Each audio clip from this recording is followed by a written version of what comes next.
Hoje nós temos um tema muito importante para falar por aqui. Fica comigo até o final, porque hoje é o dia do seu milagre. Você crê nisso? Então separa aí o seu café, que a teologia é por nossa conta.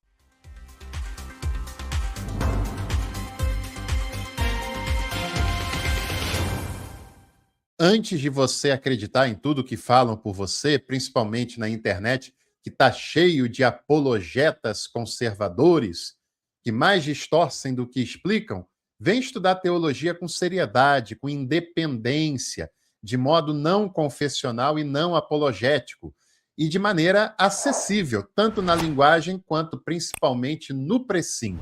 Para você ter uma ideia, a gente tem cursos até de R$ 7,99. Clica ali no Seja Membro, em princípio sem compromisso, dá uma olhadinha nas nossas opções e escolha uma para participar com a gente.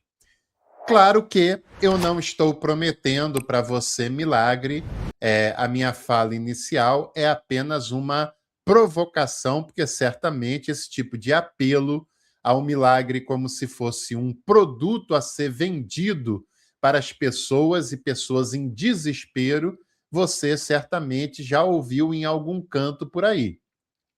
Não é incomum que igrejas, pregadores, pastores, missionárias já tenham gritado no seu ouvido em algum momento da sua vida que se você cresce, o milagre ia chegar naquele dia, naquela noite, que seria o dia da grande vitória, o dia de um milagre acontecer na vida de uma pessoa.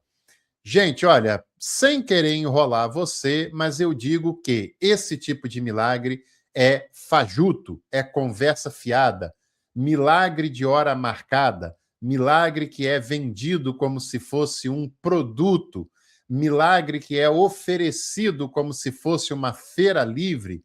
Isso é manipulação, isso é conversa fiada, isso é curandeirismo e você deve se afastar disso porque nisso não está o milagre e não está a ação de Jesus. São espertalhões tentando se dar bem em nome de Jesus e, pior ainda, em nome do seu desespero e do desespero de pessoas que às vezes precisam mesmo de um milagre na vida, ou por causa de uma doença, ou por causa de uma situação calamitosa, e infelizmente tem muito espertalhão que usa a necessidade das pessoas para se dar bem. Esteja atento, esteja atenta em relação a isso.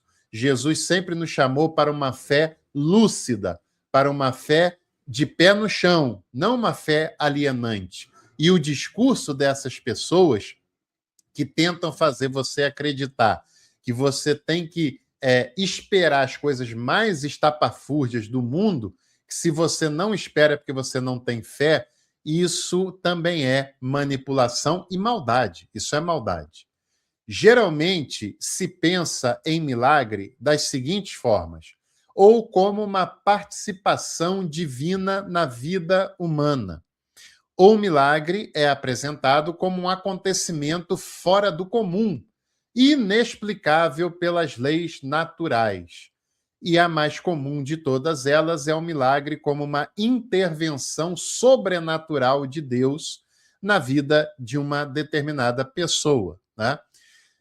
A relação entre milagre e sobrenatural é sempre uma relação muito perigosa e que se distancia muito da percepção de, entre aspas, milagre que o Novo Testamento possuía, por dois motivos básicos. Primeiro se Deus criou todas as coisas, conforme a fé cristã afirma, se Deus criou o mundo, a natureza, as leis naturais que governam essa existência, se Deus criou os seres humanos, o seu organismo, a sua vida, se Deus criou tudo, e se Deus é bom, se Deus é amoroso e Deus é perfeito, por que que ele precisa intervir e corrigir a sua própria criação todo o tempo?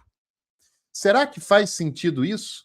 Porque se o milagre é uma intervenção do sobrenatural no que é natural, e o que é natural foi criado por Deus, e Deus criou todas as coisas de maneira plena, de maneira harmônica, por que que ele tem que intervir toda hora, né? Se ele tem que intervir toda hora, das duas uma, ou ele não criou tudo como deveria criar, ou ele não criou todas as coisas da maneira plena e harmônica como deveria se fazer, ou essa questão de intervenção sobrenatural é mais falácia do que realidade. Vamos combinar, né? Vamos combinar. E você acha que o Deus soberano iria intervir na natureza, muitas vezes por uma questão absolutamente superficial, de uma única pessoa? Às vezes isso é apresentado como sendo uma pessoa que precisa, sei lá, trocar de carro, ou então comprar algo que queria muito. Gente, pera lá, né? Fala sério. Tem gente morrendo de fome na África e até perto de nós, e você acha que Deus podendo intervir para salvar essas pessoas da fome, ele interviria para você trocar de celular por um iPhone? Ou ele interviria para curar a sua dor de cabeça? Ou ele interviria para lhe arrumar uma namorada? Que tipo de Deus você acha que você crê? Sabe? Se isso não lhe incomoda, é sinal que você ou está muito insensibilizado ou tem refletido muito pouco, né? Bom, voltando para cá. Sobre isso, nós precisamos entender uma coisa.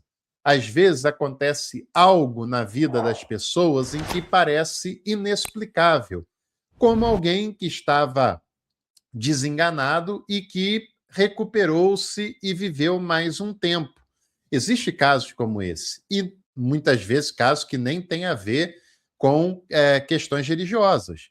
Tem ateus que passaram por isso, tem cristãos que passaram por isso, tem pessoas de várias outras religiões que também passaram por isso, como também tem cristãos sinceros, fiéis e fervorosos que morreram precocemente num acidente ou numa enfermidade, né? E diante disso, a pessoa sempre quer explicar o inexplicável. Foi propósito de Deus, foi vontade de Deus, foi conversa também. Bom, mas não é porque algo não tem uma explicação conhecida que não exista essa explicação. Não é porque eu não conheço a explicação que ela não exista. Talvez um médico estudado saiba explicar o que teria acontecido.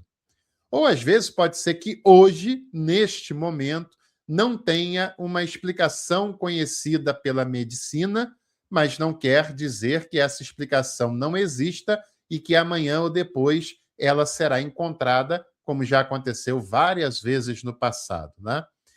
E mais do que isso, milagres existem. Milagres do cotidiano, milagres da vida. E não é porque é cotidiano que deixa de ser milagre. Não é porque não é sobrenatural que deixa de ser milagre. Uma criança que nasce cercada por violência e escolhe o caminho do estudo, do trabalho e da honestidade é um milagre da vida. Uma pessoa que tem ofertas e mais ofertas para ser rica, usando a boa-fé das pessoas e se nega a fazer isso e quer uma vida digna e honesta, é um milagre que está acontecendo da vida. Uma pessoa que, ao invés de escolher a criminalidade que está diante dela, numa situação de vulnerabilidade social e de segurança, em muitos casos, e escolhe estudar, também é um milagre que a vida está produzindo. Uma mãe que tem que cuidar dos seus filhos como mãe solo, porque o marido, o homem, o companheiro foi embora e lhe deixou sozinha, e ela dá conta de fazer isso com muito esforço, trabalho e honestidade, também é um milagre da vida, porque muitas vezes ela não tem ninguém ao seu favor para lhe ajudar e para lhe dar uma mãozinha nesse processo, né? E muitas vezes nós esquecemos que essas coisas podem ser fagulhas da ação divina, da graça transformadora e que milagres verdadeiros ali estão acontecendo, mas milagres não religiosos, milagres da vida, milagres do dia a dia, milagres que acontecem a cada momento. Agora, no Novo Testamento apareciam ações curativas de Jesus, comumente chamadas por nós de milagres. Só que milagre não é uma palavra do Evangelho, não é uma palavra que está ali presente, embora o Evangelho fale de sinais, de prodígios, mas não usa a palavra milagre, justamente porque essa palavra está muito relacionada ao sobrenatural e Deus nos chama para uma vida natural. Jesus nos chama para a humanização. E isso é muito importante, isso é muito presente. Agora, esses sinais, essas ações curativas de Jesus, elas são uma antecipação escatológica. E mais também do que isso, são sinais e antecipações que mostram que o reino de Deus está presente, que o reino de Deus estava se manifestando através da pessoa de Jesus. Esse reino é já e ainda não, como diria Oscar Cullmann. Ele já se manifesta entre nós, mas ainda não na sua totalidade, na sua plenitude, como escatologicamente se crê que haverá um dia. E naquele momento, Jesus está inaugurando o reino que é chegado à humanidade. E essa inauguração, ela é acompanhada de ações curativas da parte de Jesus para anunciar a chegada desse reino de Deus. Agora, nós nos esquecemos de um grande sinal que Jesus manda dar a João Batista. Quando os seus discípulos vão falar com Jesus, eles falam: será que era tu mesmo que deveria vir, o Messias, aquele que inauguraria o reino de Deus? E o centro da pregação de Jesus é o reino de Deus, né? Um reino de justiça, de acolhimento, um reino humanizado e não sobrenatural, e não alucinado, mas um reino humanizado, que gera justiça e acolhimento para quem mais precisa. E aí Jesus diz para eles: vão lá e falam com João Batista o que vocês estão vendo. Os cegos veem, os surdos ouvem, os paralíticos andam, e mais do que isso, a todos é anunciado o reino de Deus. A todos é anunciado o reino de Deus.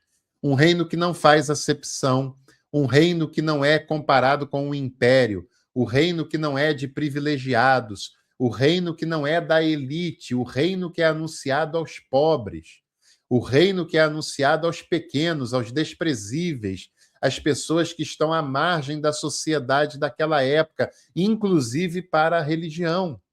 Esse é um sinal da chegada do reino. E é um milagre, por mais cotidiano que seja, por mais do dia a dia que seja, é um milagre, é um sinal que está acontecendo através de Jesus. O reino que é anunciado aos pobres.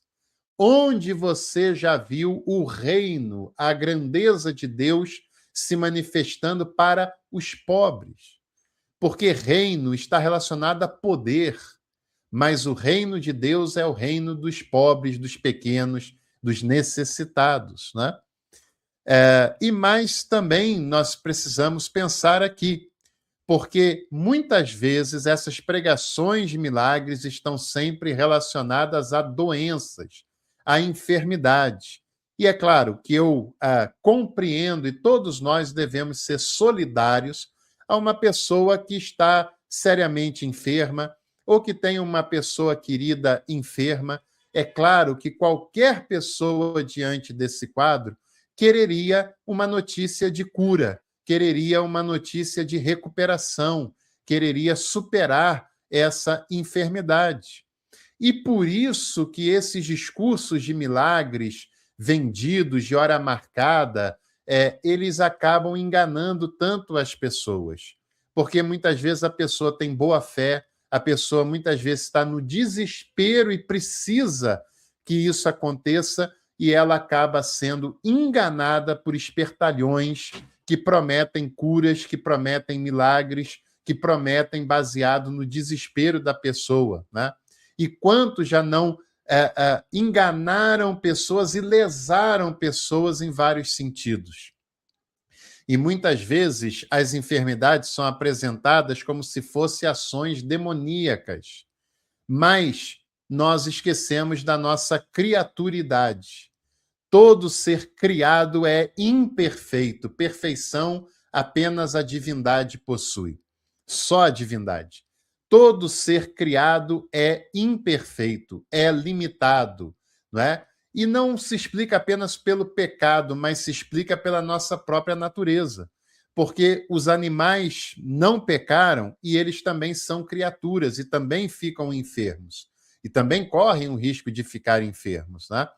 A natureza não pecou, não tem um pecado com relação à natureza, mas também é criatura e também corre-se o risco de enfermidades e de mal funcionamentos ou defeitos que tudo que é criado pode apresentar num determinado momento.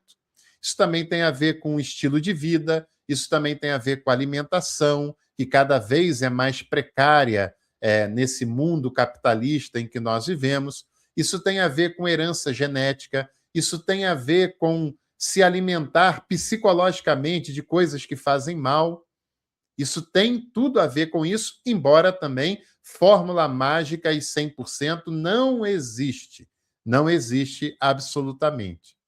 Desprezar a ciência, desprezar a orientação médica de um profissional zeloso, qualificado, consciente, esse negacionismo que muitas vezes é incentivado por ambientes religiosos, isso também pode matar. Isso também pode ser fatal. E eu conheço, e você deve conhecer, e pode até compartilhar isso aqui nos comentários, que vai ajudar as pessoas também, de casos em que a pessoa tinha uma enfermidade que poderia ser tratada, poderia ser administrada, e ela ouviu um pregador dizendo que se ela tivesse fé, ela já estava curada e podia jogar fora os remédios, e ela, infelizmente, seguiu a orientação desse aloprado, desse espertalhão, e aquilo que era tratável virou incurável, e aquilo que era administrável se tornou uma doença terminal, e, infelizmente, uma vida foi abreviada por causa da maldade e da irresponsabilidade desses pregadores religiosos que ficam enchendo a cabeça de pessoas já vulneráveis de questões como essas, com esses milagres fajutos que apresentam como se fosse um produto de feira. Saia fora disso, né? Cuidado com essas coisas, porque eles podem ser fatais e eles matam. E matam em nome da fé, o que é ainda mais lamentável. Se você gostou desse vídeo, não se esqueça de deixar aqui o seu like. Aproveite também para compartilhá-lo nos seus contatos. E em breve eu volto para a gente tomar mais um café acompanhado de teologia. Até lá!